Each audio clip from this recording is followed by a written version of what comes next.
welcome everyone to the first edition of the 2026 S&S Bills Talk here at the Come On In Sports Network. Lawrence Foster here joining you on this Wednesday evening, 7 o'clock Eastern. This is when we hope to be having our weekly show, talking about what happened the previous weekend and what's going to happen in the upcoming week. Everything to go on with the Bills we're going to discuss here. And as always at the Come On In Sports Network, your thoughts and comments are always desired and wanted. So if you have anything, throw it in the chat, become part of the show. We are the Come On In Sports Network for a reason. We invite you all to come on in. So welcome on this Wednesday evening. It was day one for the Buffalo Bills at training camp. It was a wet field, which Joe Brady said he loved. That's football weather.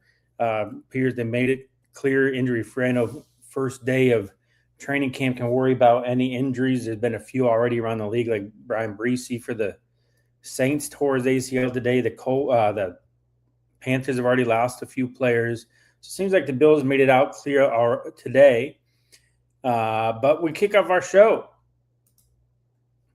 Defensive thoughts from the first day.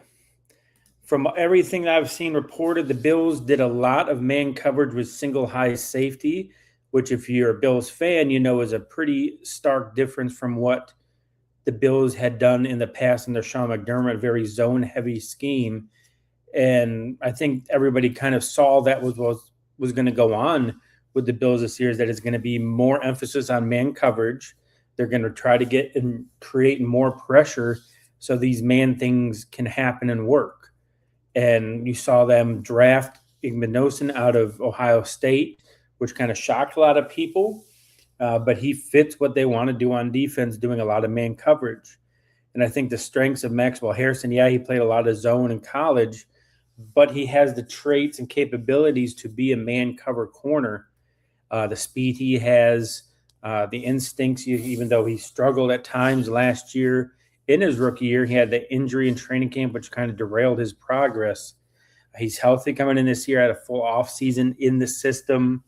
I'm imagining he spent time talking with and working with Jim Leonard to figure out what his role is going to be in this defense. So in day one, I know it's just day one, but you already started to see a transition to what the Bills are going to hope to do there.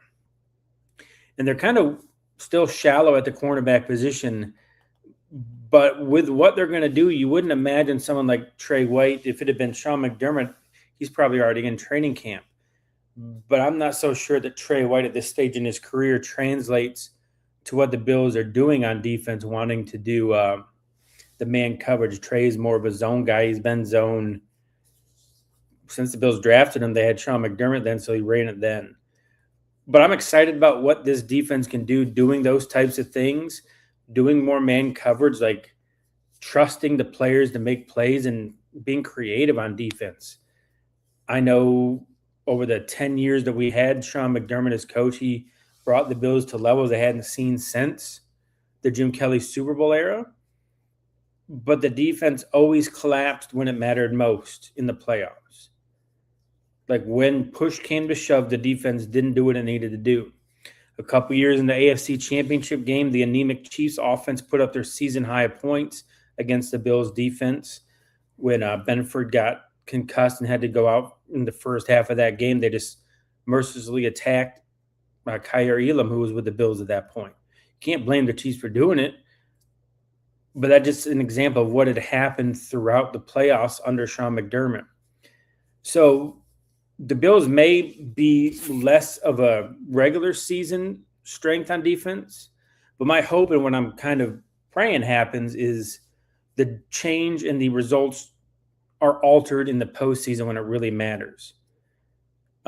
Too often in the playoffs, the Bills played passive. They played not to lose and ended up losing anyway. Like the Broncos have an anemic offense, and look what they did last year against Buffalo in the divisional round. And like I said, a couple years ago in the AFC Championship game, the Chiefs scored their season high in points against the Bills in the championship game. That happened too much, 13 seconds.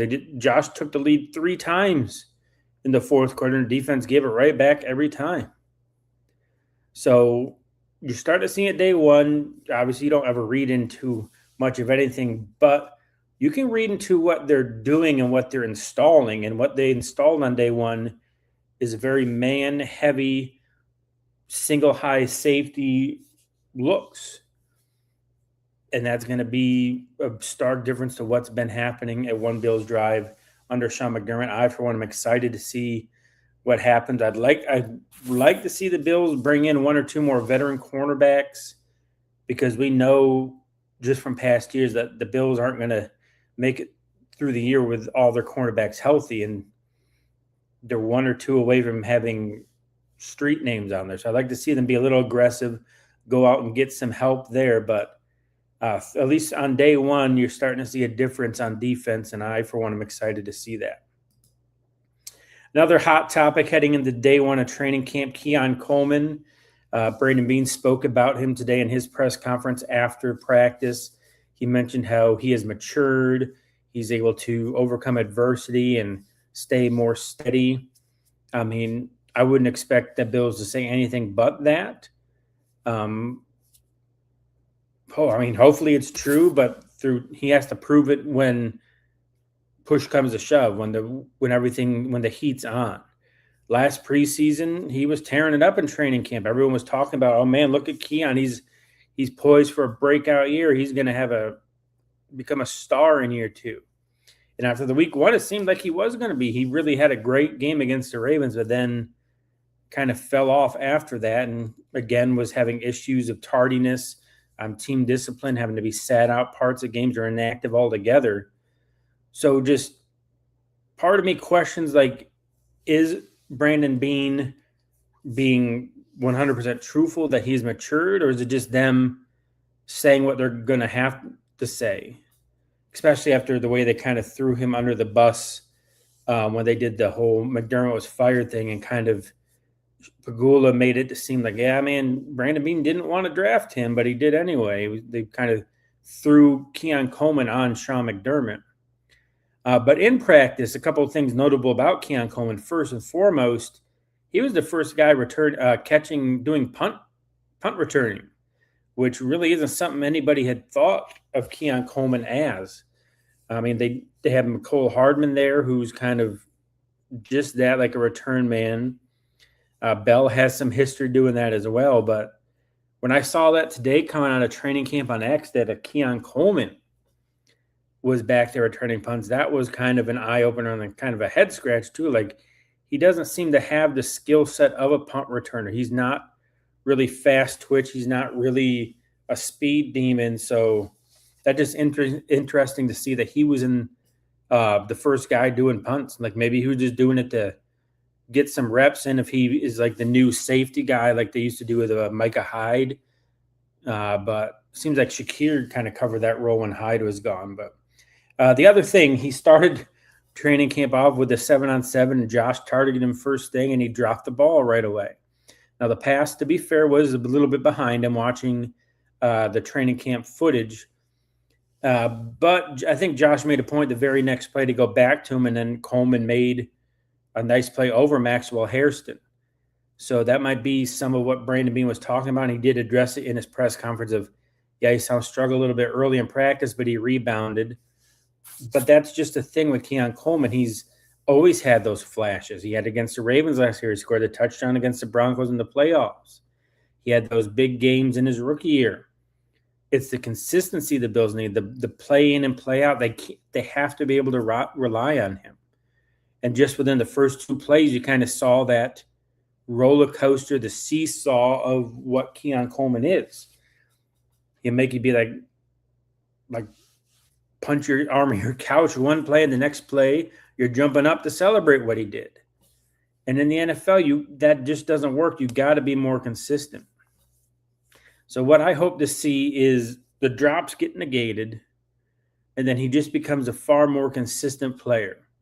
And really, that's going to come when we start to see the joint practices that the Bills will have in the preseason games. Because last year, like we already mentioned during training camp, he had a really great, like everyone was raving about what he did last year. And then because the Bills were on Hard Knocks too, it just didn't translate. So I want to see it more on the field against other people, not against the Bills competition. So we're going to hold off on really determining whether that was coach speak about Keon Coleman being more mature, or if it's actually like something that's going to pay dividends and kind of show out on the field this year. The next thing, the injuries. Like I said, I think the Bills made out pretty well. I haven't heard or seen anything about injuries from today. The only person on PUP was Shavers, who everyone expected that because he didn't get injured till the playoffs last year. So that was kind of an expected move. But a couple positive things. Michael Hoyt was out there. Didn't seem like he had really any limitations, which is fantastic. The few times he was able to play last year, he showed that he's an impact guy. And he's kind of built for this defensive role he's going to be playing under Jim Leonard. So he already had like an impact last year in just a few games against the Chiefs and the Panthers till he got hurt. So I'm really excited to see what he's doing. And the fact that he's at where he's at is pretty good already. Dalton Kincaid said that everyone said that he passed his conditioning and all the physical with flying colors. And you might be thinking about, well, why are we talking about Kincaid? His knee, that's what's held him back the last few years is his knee. It seems like it's like a degenerative thing of what's happening there. And they try to limit his reps. You heard the Bills talking about that during the offseason, trying to limit and make him be there for the whole year. But if we can get him to be on the field more, he has the potential to be that difference maker that they need outside of DJ Moore. The Bills drafted him to be that, and he showed that he can do it. It just his knee health really hasn't lived up and been able to hold up for him to be able to have that impact. It's kind of the same for that tight end class, right? Because Sam Laporta's had his injury issues with Detroit as well. But Kincaid, at least at the start of camp, seems to be as healthy as he can be. And I hope the Bills are able to manage and keep it that way, because they really need to use him more like a traditional tight end, because I saw the stat, like when he's on the field as the only tight end, it's like a 75% pass chance. It's like when Frank Gore was on the field when the Bills had him, like the run, like the percentage of them running left really no question to the defense. Yeah, they have Dawson Knox, who's probably the best mix of the two. Spencer Hawes is thought about more of the blocking tight end. Kincaid at least needs to be a threat to be out there on running plays, so it's not always Kincaid's out there by himself. It's a pass play.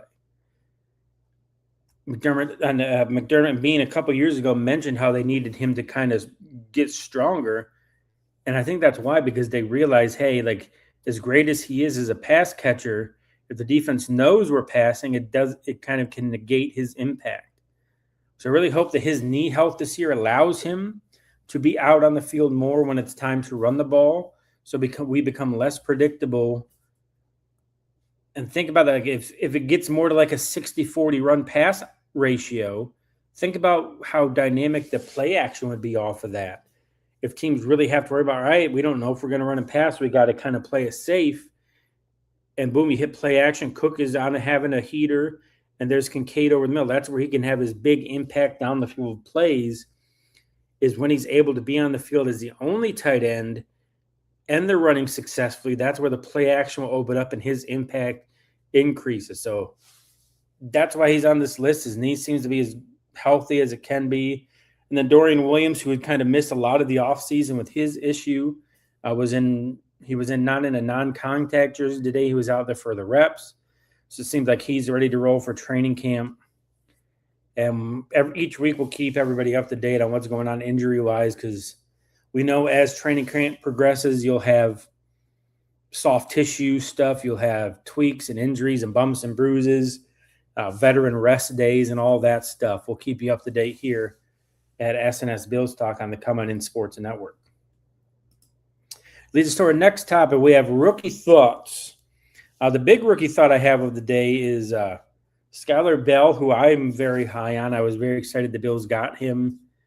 I thought they could have drafted him around and would have been happy with him being taken around earlier.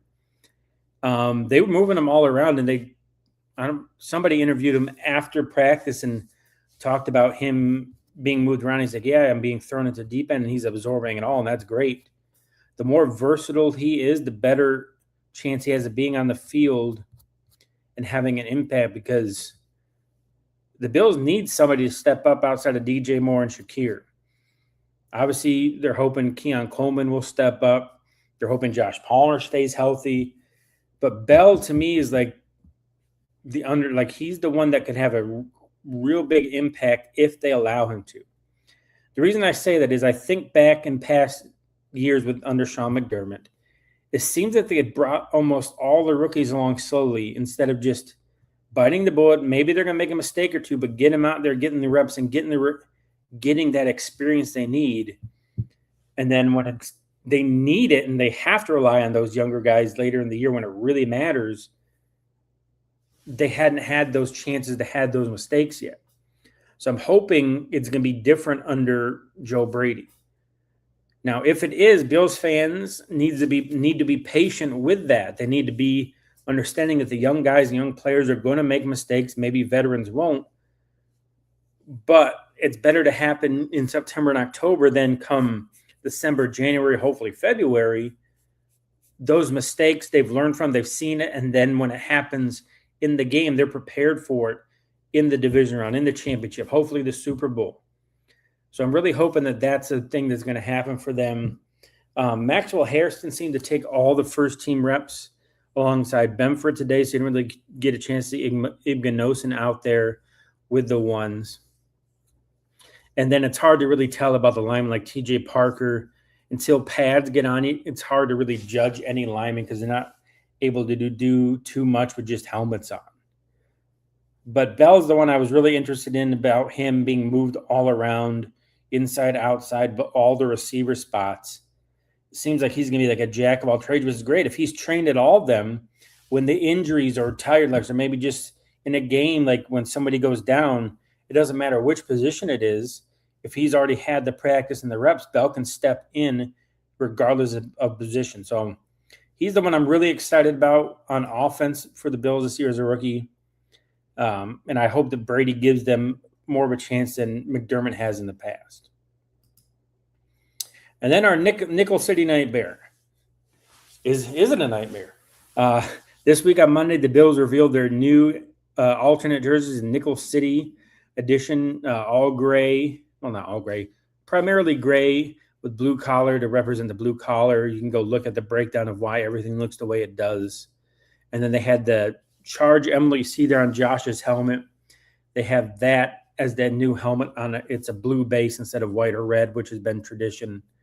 A lot of hate on that. And Josh Allen came out today and kind of said, hey, stop hating on it. Like, a lot of people put work into here. He talked about like the meaning and the why things were the way they are. And as my buddy said, like, well, what else is Josh going to say? He's not going to be like, yeah, I hate him. He's kind of the face of the franchise. He's going to speak out in support of it. But I just want to get everyone's thoughts on it. If anyone's in here, like, what do you think about the Bills' new jerseys? I think the jerseys are made. It's the helmet that I'm not a big fan of. Like, the Bills logo is just like so iconic. Either this one or the standing buffalo. Obviously I'm a Bills fan, so I'm biased, but I just think it's such a great logo, period.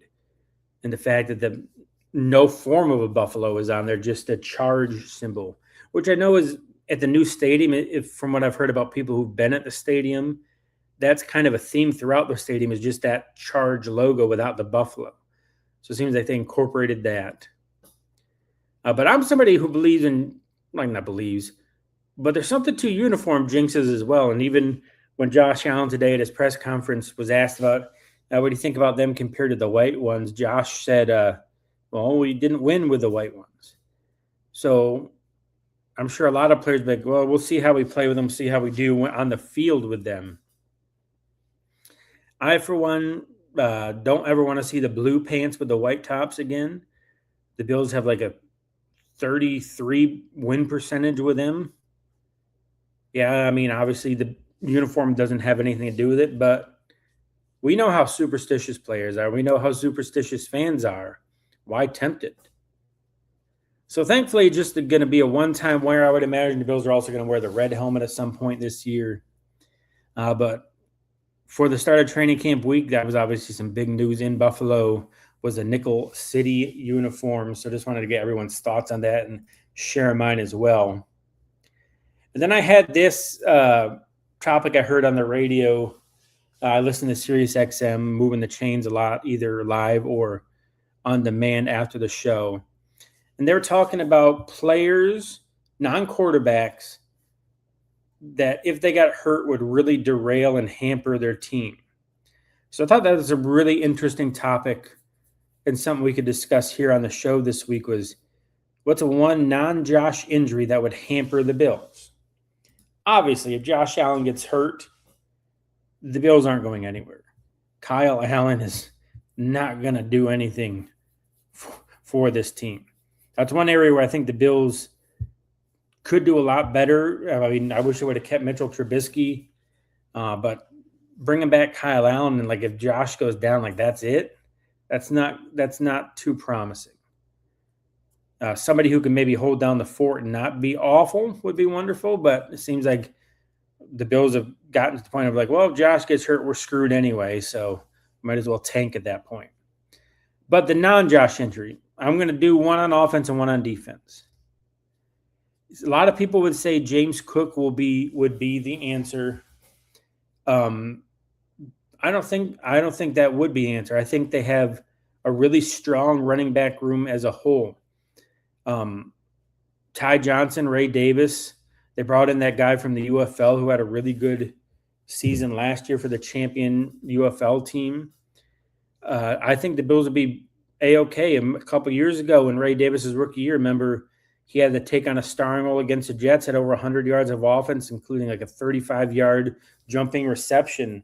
So it's not James Cook, which a lot of people just by default would be like, man, it wouldn't be as dynamic. But they'd be just fine with Ty Johnson and Ray Davis. They'd probably split a lot more than James does with those two. But to me, it's Deion Dawkins. If you look at what the Bills have on the offensive line, if Dawkins gets hurt, they don't really have anyone anywhere near his level.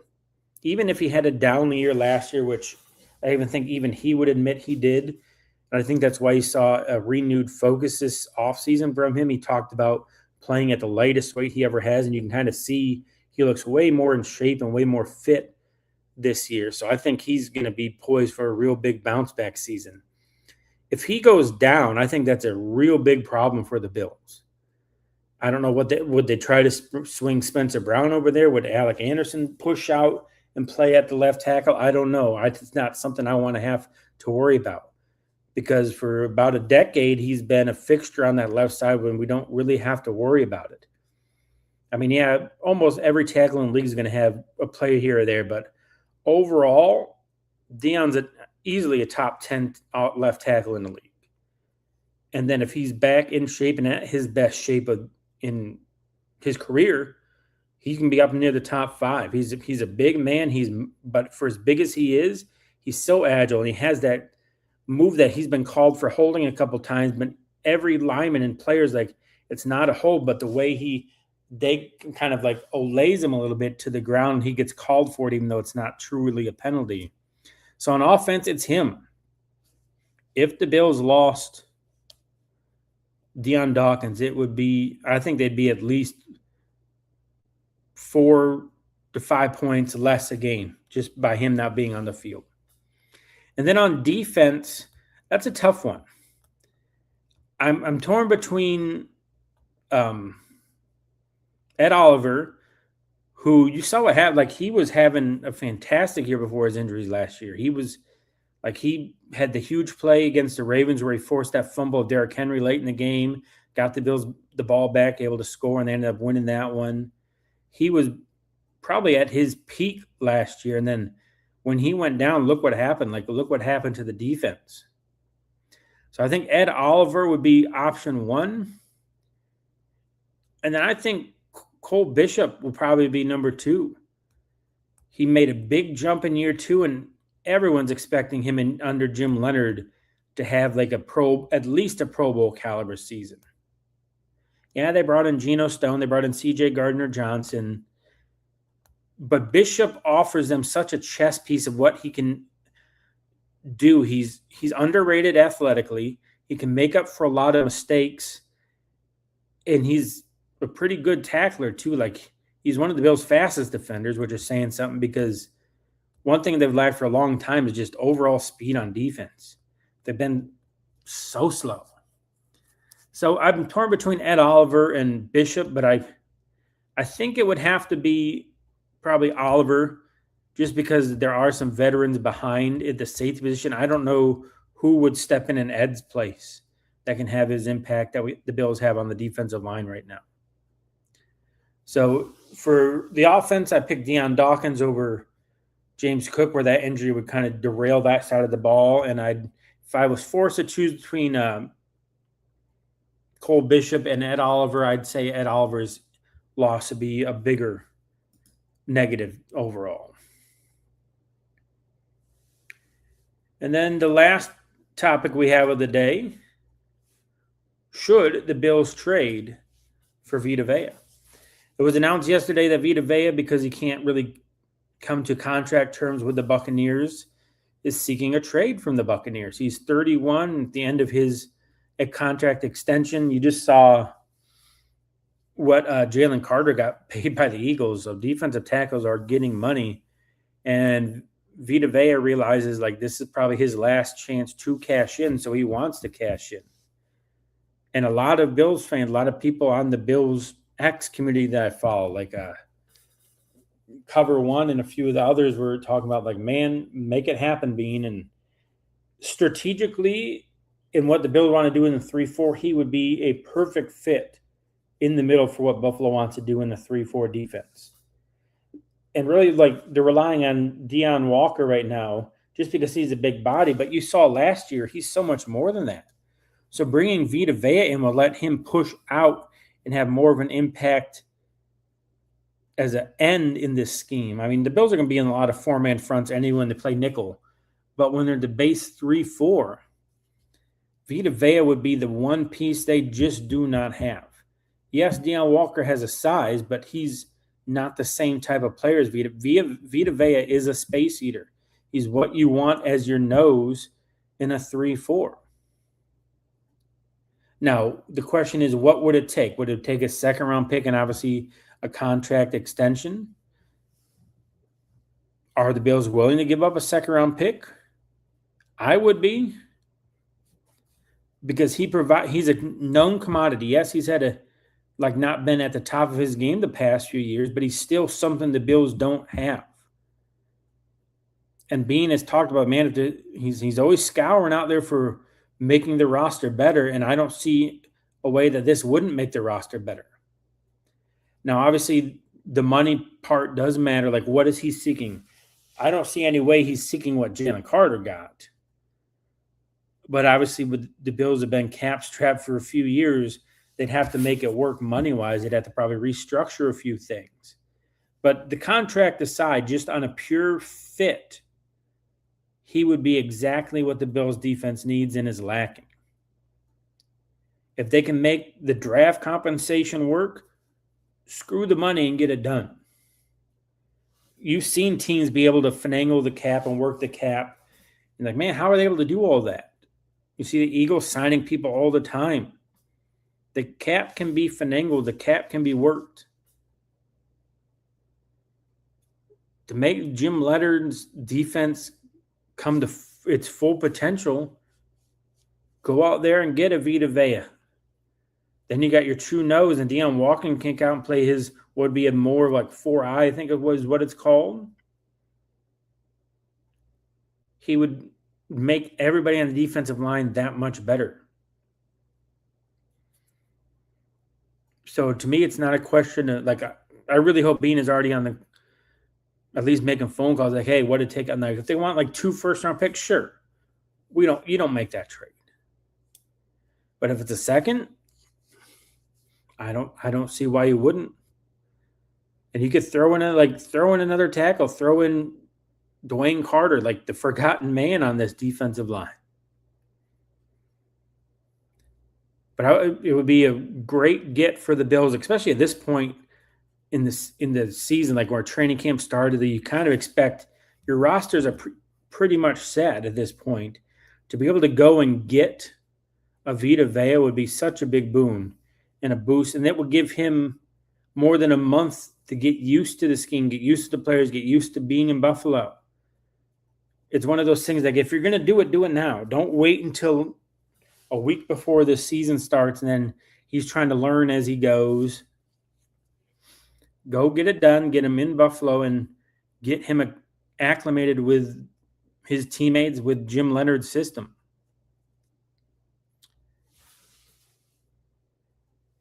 But that's our topics for the day. I want to thank everyone for joining me at S&S Bills Talk at the Come On In Sports Network. Be here every Wednesday at 7 o'clock Eastern if you're a Bills fan and want to talk about the Bills, or if you're a Bills hater and you want to slam on the Bills and be like, say why things are bad and the sky is falling, Buffalo, by all means.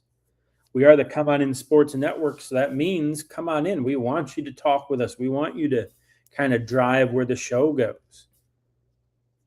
The more you chat, we throw your questions and comments up onto the stream when they pop up. We throw them up on there. We address you. That's what the thing I love about the Come On In Sports Network is. When we get that interactivity, the show is just that much better, and you get your voice heard as well.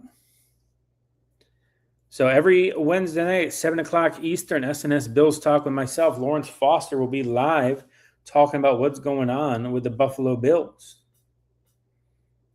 So we'll give everyone a few minutes. If there's anybody who wants to throw a question or comment into the comments, go ahead. Last thing we'll talk about is obviously Joe Brady being year one in Buffalo.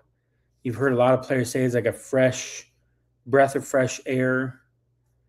I think the week one opponent for the Bills, the Houston Texans, have been such a thorn in the Bills' side under McDermott. Like playing in Houston is like a house of nightmares there.